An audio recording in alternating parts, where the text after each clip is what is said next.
나중에 노블레스 오블리주라고 하는 말이 있죠. 프랑스어인데 귀족은 의무를 갖는다라고 하는 의미입니다.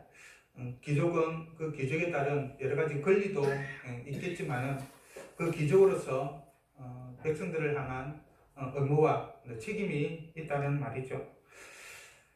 보통 이 말은 사회 지도층에게 사회에 대한 책임이나 국민의 의무를 모범적으로 실천하는 높은 도덕성을 요구하거나 또는 사회 지도층이 그러한 의무와 책임을 제대로 실천하지 못하여서 비판할 때 많이 인용되는 문구이죠. 노블레스 오블리주가 말하는 것처럼 일반적으로 특권을 가진 사람, 오늘날 귀족은 없으니까요. 우리나라에는 적어도 귀족은 없기 때문에 우리나라 입장에서 보면 이것을 어떤 특권을 가진 사람들, 어떤 힘을 가진 사람들, 권세를 가지고 있는 사람, 이런 사람들로 부를 수 있겠죠. 그러한 특권을 가진 사람들에게는 그 특권적 지위에 합당한 어떤 삶의 자세가 필요한 것이죠. 의무와 책임이 반드시 필요하다는 것입니다. 그런데 이러한 노블레스 오블리주라고 하는 이 말은 단순히 개인에게만 적용되는 것은 아닙니다. 그것은 공동체의 경우에도 적용할 수가 있는 문제이죠. 어떤 한 단체가 있다고 한다면 그 단체에 또는 공동체에 특별한 힘이 있고 또는 그러한 어떤 권한이 있다고 한다면 그러한 힘과 권한에 비례하는 의무와 또 책임이 반드시 있어야 하는 것입니다. 남다른 특권을 부여받은 공동체는 구별된 사명의식을 가지고 봉사를 하면서 그 공동체의 본질을 잘 지켜나가기 위해서 모든 구성원들이 함께 힘써 나가야 되는 것이죠. 그래서 공동체에서는 특별히 위에 사람 한 명이라든지 또는 그 구성 중에 특정한 몇 명이 잘못을 저지르게 되면 그 사람 한 명의 잘못으로 끝나는 것이 아니라 그 공동체 전체가 그에 따른 책임을 지게 되는 것입니다. 그런 점에서 교회는 참으로 하나님으로부터 참으로 세상에 비교할 수 없는 그러한 특권을 부여받은 공동체라고 말할 수가 있습니다. 히브리서 저자는 그 사실을 하나님과의 관계라고 하는 그런 측면에서 옛 언약인 시내산과 새 언약인 시온산의 대조를 통해서 보여주고 있습니다. 쉽게 말해서 율법과 구약시대에 있었던 그 모세를 통하여서 주어진 율법과 그리스도를 통하여서 이루어진 새 언약, 즉 그리스도로 통하여서 이루어진 그 새 언약과의 대조를 통하여서 보여주고 있는 것이죠. 18절부터 21절까지는 출애굽기 19장을 배경으로 하고 있습니다. 하나님께서 시내산에 강림하시는 모습을 통해서 하나님이 어떠한 분이신지를 설명을 하고 있죠. 그리고 22절부터 24절까지는 바로 그 시내산에 강림하셨던 그러한 소통을 가지고 계신, 그러한 성품을 가지고 계신 하나님임에도 불구하고 그때 그 하나님은 거룩하시기 때문에 가까이 하는 모든 자들에 대해서는 엄벌을 하는 그런 상황이었는데, 그럼에도 불구하고 그리스도 때문에 성도들이 누리게 된 축복에 대해서 보여주고 있습니다. 어느 누구도 하나님께 가까이 갈 수 없는데 그리스도 때문에 하나님께 가까이 갈 수 있게 되었다라는 것이죠. 그리고 25절부터는 은혜를 입은 자가 어떻게 살아야 되는지에 대한 경고와 함께 앞으로 일어날 일들을 보여주고 있습니다. 그리고 마지막으로 29절에서는 하나님이 어떠한 분이신지를 다시 한번 강조하면서 12장을 맺고 있습니다. 먼저 18절부터 21절까지의 말씀을 한번 보면 출애굽기 19장을 통해서 이 본문의 말씀을 조금 더 잘 이해할 수가 있는데, 19장의 상황은 다음과 같습니다. 모세가 시내산에 이스라엘 백성들을 이끌고 가서 그곳에 있을 때에 하나님께서 시내산으로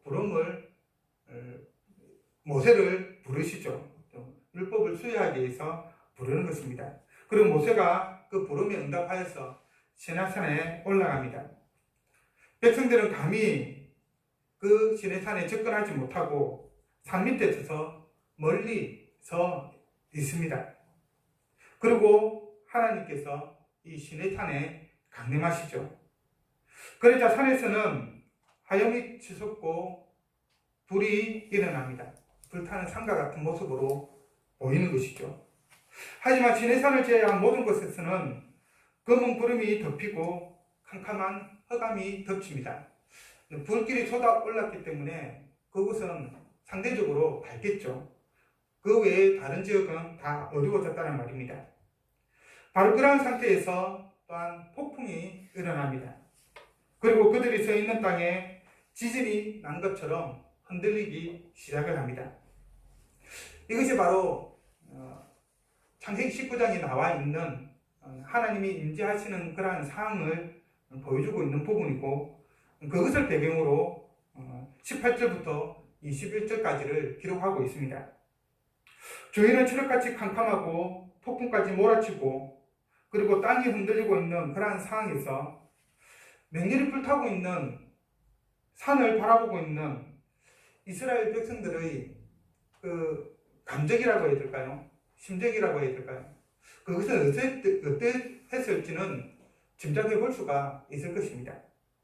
바로 두려움과 무서움 가운데에 도대체 어떻게 해야 될지 몰라 좀 당황하지 않았을까, 그렇게 생각을 해봅니다.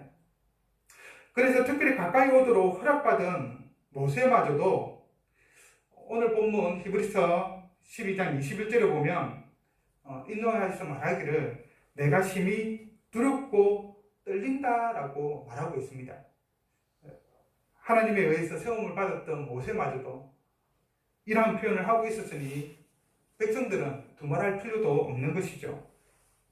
그리고 산에서는 불꽃 가운데서 나팔 소리 같은 소리가 울려나고 있습니다. 하나님의 말씀하심이 청둥 소리와 같이 나고 있는 것이죠. 모세는 하나님의 음성을 듣고 있는데 시내산 아래에 있는 백성들은 그것을 청둥 소리로 듣고 있는 것입니다. 시내산에 임재하신 하나님은 이런 점에서 본다고 한다면 두려움과 무서움의 대상이시고 그 누구의 접근도 허용하지 않는 분이시라는 것을 짐작할 수 있습니다. 20절은 바로 이에 대해서 짐승이라도 그 산에 들어가면 돌로 침을 당하리라 라고 말하고 있죠. 하나님이 임재하신 그 공간 안에 어느 누구도 들어오지 못하도록 막으신 것입니다. 접근하지 못하도록 하신 것이죠. 하나님의 임재에 가까이 가는 자는 하나님의 거룩하신 땅 때문에 모두 죽을 수밖에 없습니다. 짐승이라고 해도 예외가 아니고 자기가 일부러는 아니라 하더라도 모르고 갔다 하고 하더라도 예외는 아니라는 것이죠. 옛 언약에서 즉 율법에서 하나님은 감히 가까이 할 수 없는 두려움과 무서움의 존재였습니다. 그러나 새 언약 하에서는 예수 그리스도를 통하여서 새 언약이 성취된 이 신약의 시대에서는 하나님은 단순히 두렵고 무서운 존재로 우리에게 나타나지 않습니다. 히브리서 저자는 그래서 너희가 만질 수 있고 불이 붙는 산과 침침함과 흑암과 폭풍과 나팔 소리와 말하는 소리가 있는 곳에 이런 것이 아니라고 말하고 있습니다. 여기서 중요한 포인트는 이 이스라엘 백성들이 이런 곳이 아니다라고 말하고 있는 부분입니다. 구약시대에 살고 있지 않다라는 말이죠. 단지 하나님의 임재 가까이에 가면 죽는 그런 두려움과 무서움이 있는 그러한 곳에 우리가 지금 살고 있지 않다라는 것입니다. 그럼 우리 성도들이 이런 곳은 어디일까요? 22절의 말씀을 한번 보십시오. 시온산과 살아계신 하나님의 도성이 하늘의 예루살렘과 천만천사와 하늘에 기록된 장자들의 모임과 교회와 만민의 심판자이신 하나님과 및 온전하게 된 의인의 영들과 새 언약의 중보자이신 예수와 및 아벨의 피보다 더 나은 것을 말하는 뿌린 피니라. 시온산과 살아계신 하나님의 도성인 하늘의 예루살렘은 하나님이 임재해 계신 곳을 말하죠. 좀 더 쉽게 이야기하면 하나님 나라이고, 일반적으로 많이 사용하는 표현으로 한다면 천국이 될 것입니다.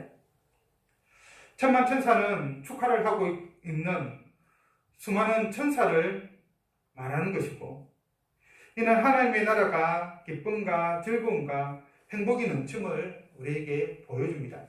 천국이 어떤 모습을 하고 있는지를 알려주는 것이죠. 하늘에 기록한 장자들의 모임과 교회는 하나님 나라를 소유한 구속받은 하나님의 백성을 의미합니다. 하나님께서 구속하셔서 부르신 모든 자들의 모임을 말하는 것이죠.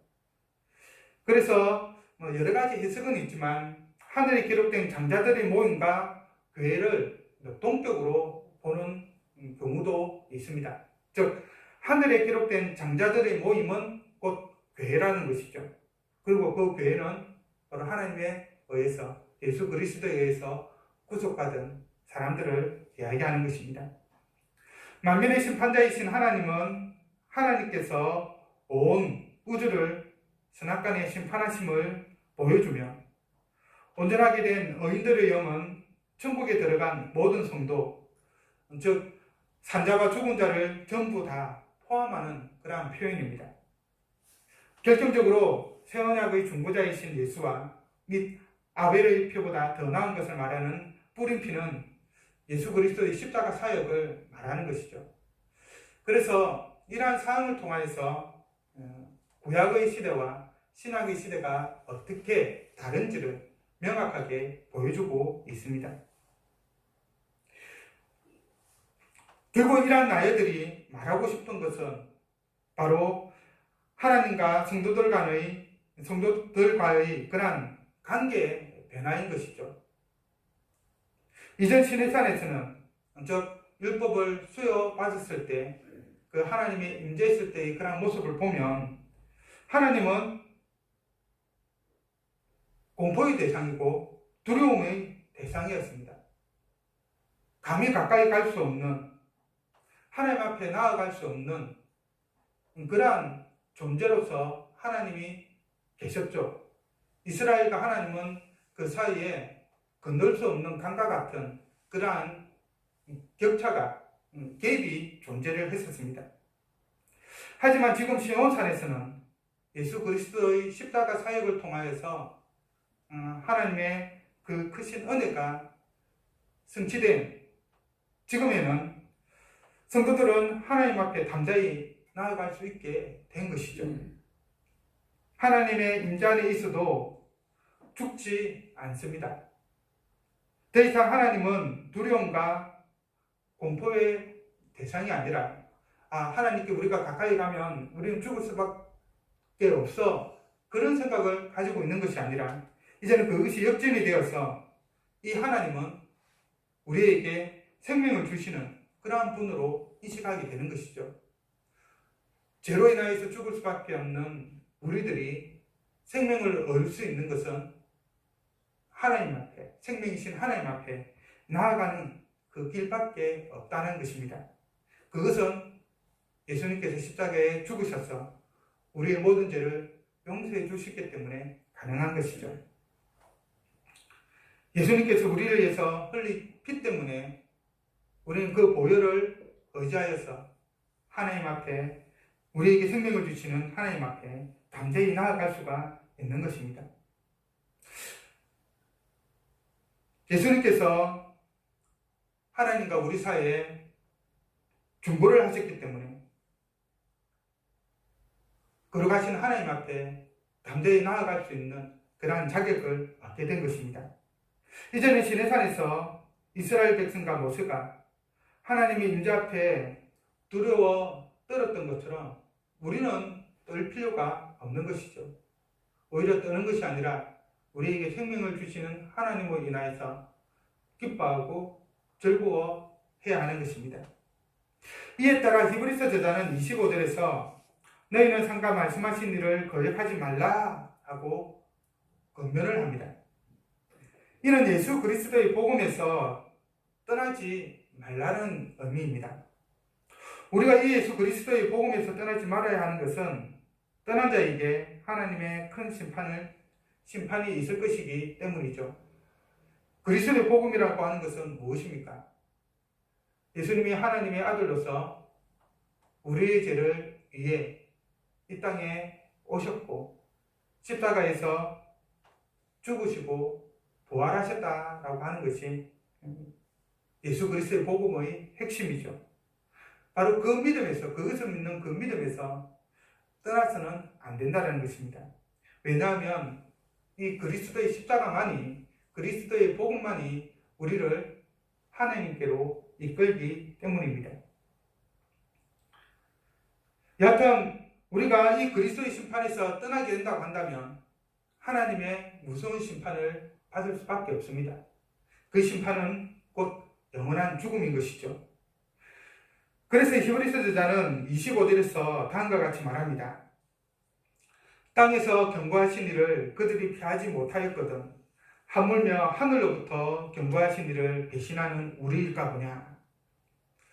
이 말은 곧 이스라엘 백성이 시내산에서 하나님의 말씀을 어기고 시내산 가까이 가면 죽음을 당했는데 천상의 시온산에서 우리에게 주어진 복음을 무시하는 자는 죽음보다도 더 큰 벌을 받게 된다는 말입니다.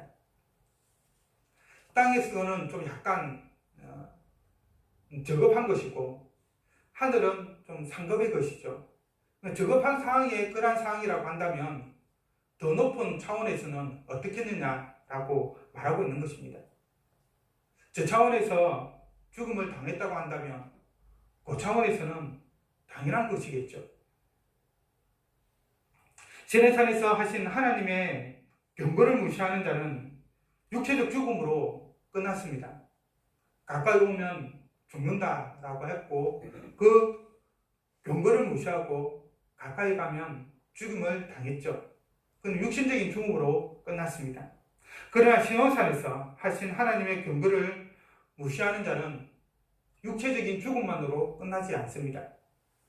영원한 죽음을 당하게 되는 것이죠.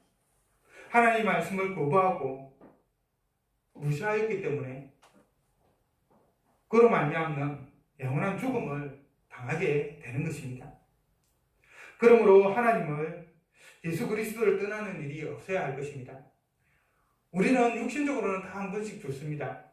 그러나 이 육신적인 죽음 이후에는 다시 한번 두 가지 삶이 우리를 기다리고 있습니다.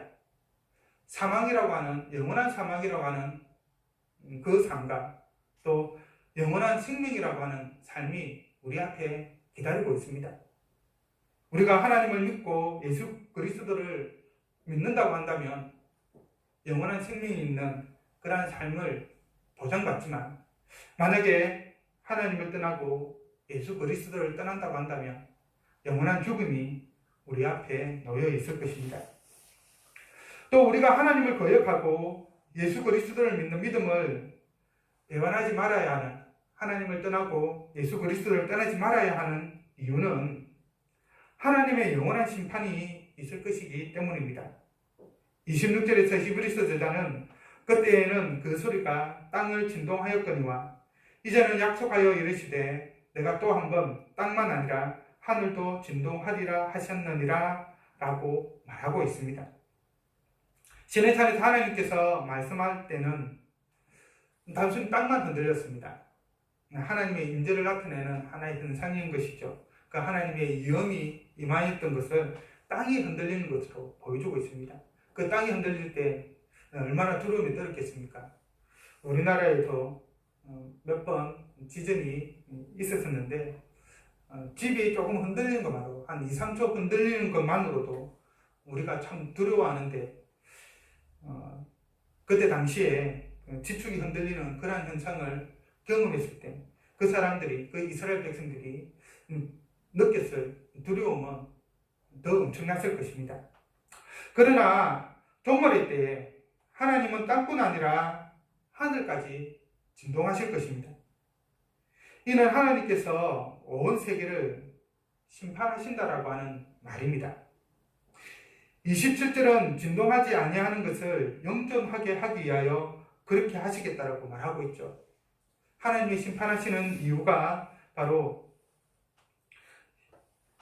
진동하지 아니하는 것을 영원토록 존재하게 하기 위해서 그렇게 하겠다라고 말하고 있는 것입니다. 이것이 말하는 것은 예수 그리스도를 통한 하나님의 심판 그리고 구원의 행위가 이제 그의 새 언약 백성이 누리게 된 흔들리지 않는 나라와 직결된다는 점을 부각시키고 있는 것입니다. 하나님은 이 흔들리지 않는 나라를 영원히 세우기 위해서 다시 한번 땅을 뒤흔드시는 심판의 행위를 하시는 것입니다.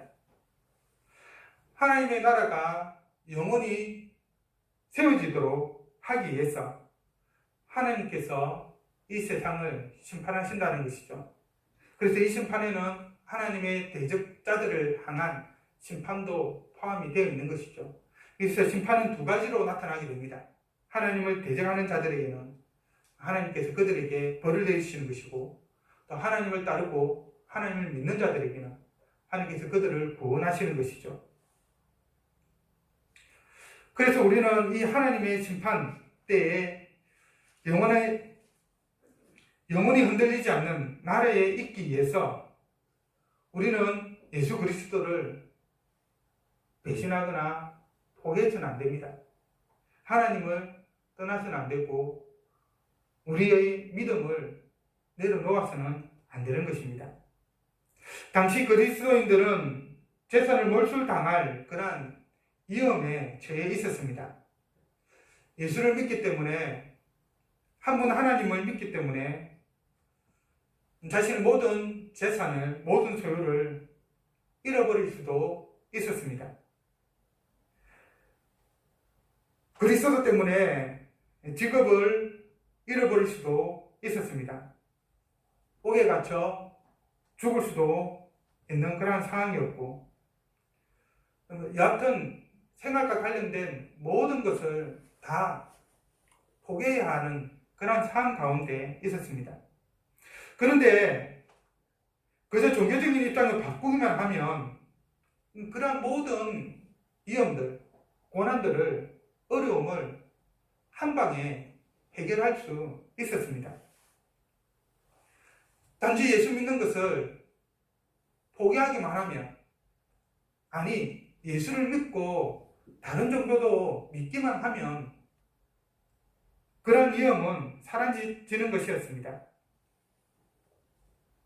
만일 정말로 이 세상의 것이 정말 중요하다고 한다면 그것을 포기하는 일은 참으로 바보스러운 일이겠죠.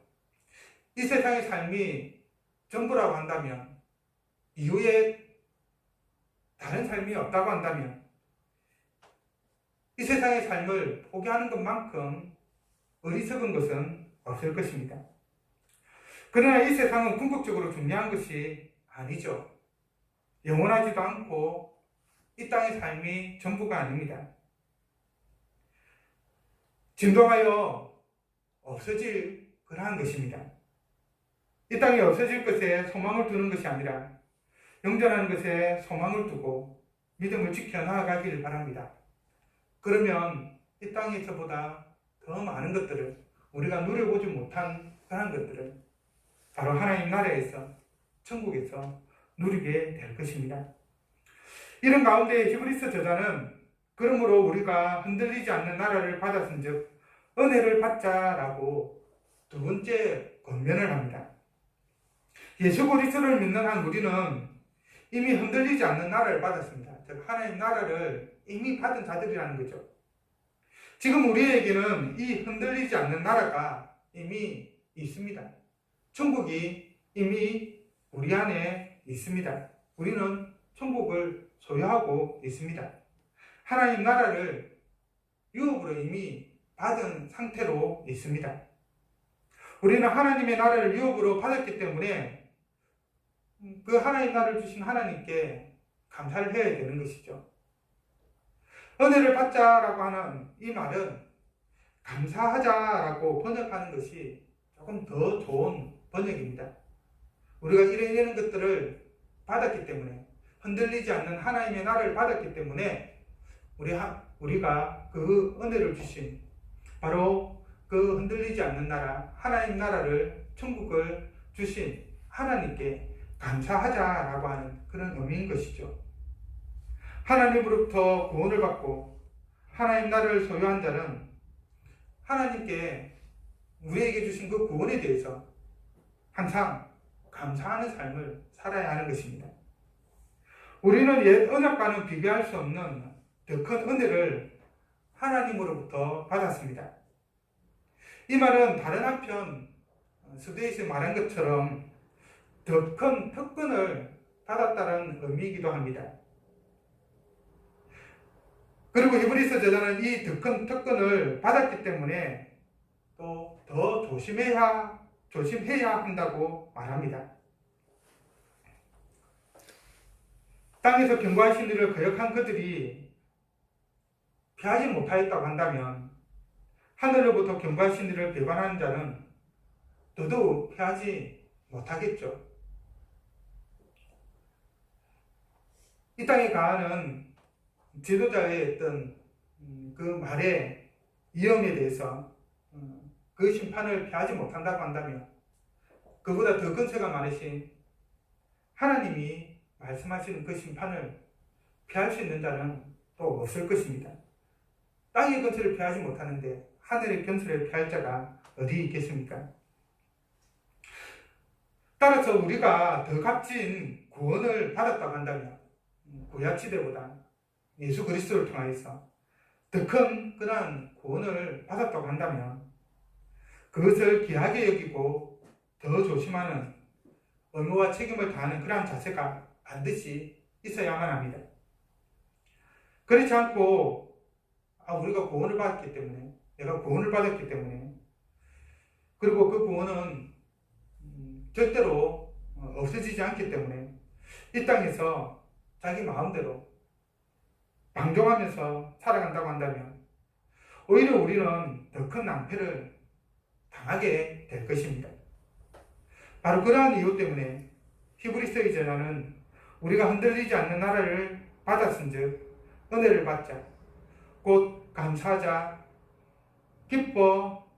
기뻐하고만 있자라고 말하지 않고 계속해서 뒤이어서 경건함과 두려움으로 하나님을 기쁘시게 섬겨야 한다라고 그렇게 권면을 합니다. 그 이유가 무엇일까요? 바로 그것은 하나님은 소멸하는 불이시기 때문입니다. 29절은 모세가 불붙는 떨기나무를 보았던 출애굽기 3장을 상기시킵니다. 맹렬한 불이라는 하나님에 대한 상징은 하나님의 거룩하신 및 우리가 항상 하나님에 대해서 경외심을 가지고 있어야 한다. 그렇게 하나님을 대해야 한다라고 하는 것을 말해줍니다. 하나님을 결코 가볍게 대해서는 안 되는 것이죠. 하나님의 이름을 경홀히 여기서는 안 되는 것입니다. 그리스도의 십자가가 하나님의 진노의 위협을 제거했다 할지라도, 즉 우리는 하나님 죄를 지었기 때문에 하나님으로부터 그 죄에 대한 형벌을 받아야 됩니다. 이 땅에서도 죄를 지으면 그 죄에 대한 어떤 형벌이 주어지죠. 어떤 경우에는 아주 심한 죄면 사형을, 그보다 조금 덜 한다면 무기징역을 또는 몇 년형을 이렇게 징역형을 받게 됩니다. 그처럼 하나님 앞에서 우리가 죄인이기 때문에, 죄를 지었기 때문에 벌을 받아야 되는데, 근데 예수님께서 우리의 죄를 대신하여서 십자가에 죽으심으로 우리가 받아야 할 그 형벌을 대신 받아서 다 사해 주었습니다. 더 이상 우리가 하나님부터 받을 형벌이 없어진 것이죠. 하나님께서 우리를 이제 의인으로서, 예수님 때문에 의인으로 우리를 받아들이는 것입니다. 그러나 그렇다고 해서 하나님은 유선한 하나님이 아닙니다.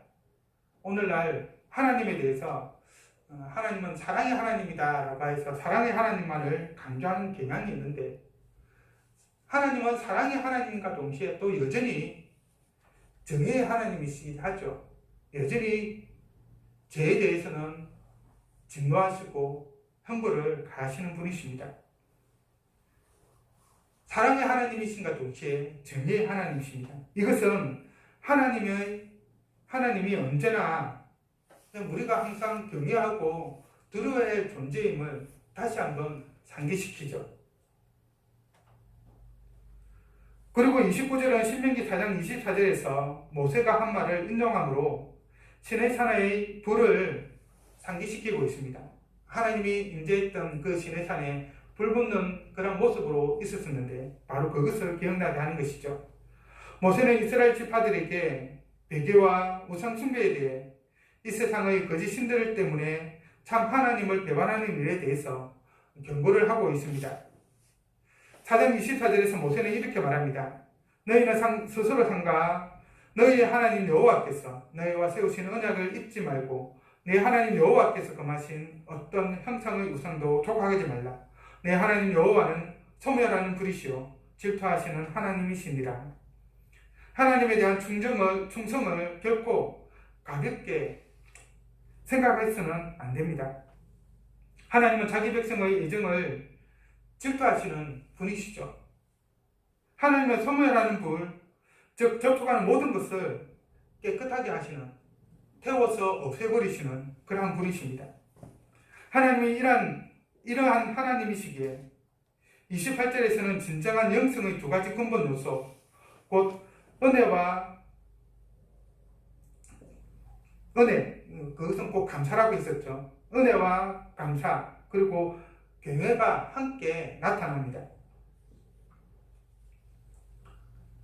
창조주 앞에 피조물로서 우리는 두려움 때문에 떨어야 하고, 언제나 하나님을 대함에 있어서 경의를 자아내는 그러한 경건한 두려움을 가지고 하나님의 거룩하심을 생각해야 합니다.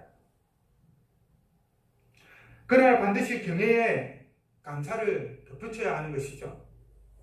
우리는 죄인이지만 하나님의 자비의 손으로 말미암아 구속받은 의인이 되었습니다. 우리는 하나님의 원수이지만 하나님의 사랑으로 화목하게 되어서 하나님과 친구가 되었습니다. 그래서 아주 친밀한 교제를 하는 것이죠. 그리고 우리는 반역자이지만 하나님의 긍휼하심으로 용서함을 받고 하나님의 자녀이자 하나님 나라의 상속자가 되었습니다. 우리는 정말로 아무런 가치가 없는, 쓸데없는 그러한 존재임에도 불구하고 그러한 우리들을 하나님께서 아주 귀한 존재로 삼아 주셨다는 것입니다. 이 사실을 깨달으면 틀림없이 우리가 받은 가관한 선물 때문에 마음에서 감사가 우러나야만 하는 것이죠. 우리의 생명을 구해준 사람에게 감사하지 않는다고 한다면, 감사하는 마음이 없다고 한다면 그 사람은 정상이 아니지 않습니까? 하나님의 사랑에 대해서 우리가 아무런 감사도 없고 그에 합당한 행동을 하지 않는다고 한다면 그는 하나님의 구원을 제대로 알지 못하는 자라고 말할 수 있을 것이고, 하나님에 대해서 진실이 알지 못한다라고 말할 수 있을 것입니다. 성경은 이 두 가지 태도를, 즉 감사와 그에 따르는 경외를 하나님께서 드리는 모든 예배와 모든 일, 모든 삶을 평가하는 척도로서 제시하고 있습니다. 하나님은 당신이 받아야 할 그 사랑과 그 감사와 그 찬송을 다른 사람이 받는 것을 결코 가만히 두지 않습니다. 그래서 질투하시고 그 사랑을 받기 위해서 또 모든 행동을 하시는 것이죠. 이것은 사랑을 해본 사람은 이 질투한다는 의미를 알 것입니다. 서로 사랑하는 사람이 자기에게만 그 사랑을 베풀어야 되는데 다른 사람이 그 사랑이 갈 때 질투하면서 화를 내는 거죠. 하나님의 마음이 어느 정도는 그러하다는 것입니다. 그래서 우리는 하나님의 구원에 대해서 항상 감사하고 또한 감사함에 앞서서 그분을 항상 경외하기를 바랍니다. 하나님이 소멸하는 불인 거룩하신 하늘의 하나님이심을 잊지 말고 경건함과 두려움으로써 하나님을 기쁘게 섬기며 나아가는 우리들이 되기를 바랍니다. 하나님이 우리를 구원하셨을 때 그에 따른 또 의무와 책임을 주셨습니다. 성도로서의 그 의무와 책임을 잘 감당하는, 그라해서 하나님을 온전히 사랑하고 경외하는, 그래서 하나님의 온전한 백성으로서 하나님 나라를 영원히 소유한 자로서 그러한 삶을 살아가는 우리 모두가 되기를 간절히 바랍니다.